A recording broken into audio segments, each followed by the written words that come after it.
రాజమండ్రి వాసులకు సరికొత్త అవకాశం. మన రాజమండ్రిలో పెట్టినటువంటి డీలక్స్ మహల్ అయితే చాలా చాలా బాగుంది. నేను నా బెస్ట్ ఫ్రెండ్స్ అయిన కరీము, సురేంద్రతో అయితే విజిట్ చేశాను. ఇంటీరియర్ స్ట్రక్చర్ అయితే చాలా బాగుంది. సో అక్కడ వెంకన్నబాబు బొమ్మ అయితే కావచ్చు, కోవెల్లో కావచ్చు, చాలా చాలా బాగుంది. వెయిటింగ్ అయితే చాలా ఎక్కువ ఫ్రెండ్స్. ట్రై చేయండి. నేనైతే విజిట్ చేశాను, మీరు కూడా విజిట్ చేయండి. మీకు ఇంతకు ముందు విజిట్ చేసి ఉంటే తప్పనిసరిగా కామెంట్ చేయండి.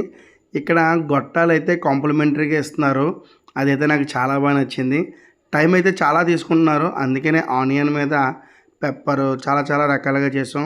ఫైనల్గా మనం పెట్టినటువంటి ఆర్డర్ అయితే వచ్చేసింది. రెక్కలు, వింగ్స్ మేము చెప్తే మనకైతే కబాబ్స్ అయితే తీసుకొచ్చారు. ఎనీవే టేస్టీగా ఉంది, చాలా బాగుంది. ప్రైజ్ అయితే ఎక్కువే. సో మిడిల్ క్లాస్ వాళ్ళకి అయితే చాలా కష్టం. విజిట్ చేయండి. టేస్ట్ గురించి కాకపోయినా అక్కడున్న లొకేషన్ అయితే చాలా బాగుంది. ఇంకో స్టార్టర్ అయితే మనం ఆర్డర్ ఇచ్చాము, అదైతే చిల్లీ చికెన్.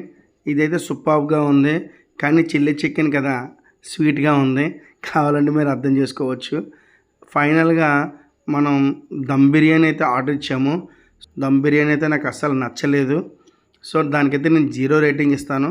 సో అక్కడ ఉన్నటువంటి వెయిటర్స్ టేకింగ్ కావచ్చు, రెస్పెక్ట్ కావచ్చు, చాలా బాగుంది. సో మీరు విజిట్ చేసినట్లయితే మటన్ దమ్ బిర్యానీ తీసుకోవద్దు. స్టార్టర్లు అయితే చాలా బాగున్నాయి. సో మీరు ఈ విధంగా ఎంజాయ్ చేసుంటే కామెంట్ బాక్స్లో అయితే మీరు తప్పకుండా మెసేజ్ చేయండి. దమ్ పీస్ అయితే నాకైతే అస్సలు నచ్చలేదు, చల్లగా ఉంది. సో మీరైతే గనక అక్కడికి వెళ్తే మటన్ దమ్ బిర్యానీ అయితే ఆర్డర్ చేయొద్దు. మాకు కాంప్లిమెంటరీ గిఫ్ట్ ఇచ్చారు. యాంటిక్ పీసెస్ అయితే షోలో పెట్టారు ఫ్రెండ్స్. నాకైతే చాలా బాగుంది. నా ఛానల్